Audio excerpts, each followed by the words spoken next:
Silicon ಸಿಟಿಯಲ್ಲಿ ಮಿತಿಮೀರಿದ wheeling ಪುಂಡರ ಹಾವಳಿ. ಹೊಸಕೋಟೆ ಫ್ಲೈಓವರ್ ಬಳಿ ಪುಂಡರ ಹುಚ್ಚಾಟ ಹೆಚ್ಚಾಗಿದೆ.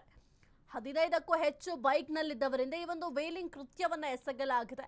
ಹೊಸಕೋಟೆ ಫ್ಲೈಓವರ್ ಬಳಿ ನೂರಾರು ಬೈಕ್ಗಳು ಜಮಾವಣೆಯಾಗಿತ್ತು. ಪೊಲೀಸರ ಭಯವೇ ಇಲ್ಲದಂತೆ ಪುಂಡರು ವೀಲಿಂಗ್ ಮಾಡಿದ್ದಾರೆ. ಸದ್ಯಕ್ಕೆ ಸೋಷಿಯಲ್ ಮೀಡಿಯಾದಲ್ಲಿ ಈ ವೀಲಿಂಗ್ ವಿಡಿಯೋ ಬಹಳ ವೈರಲ್ ಕೂಡ ಆಗ್ತಾ ಇದೆ.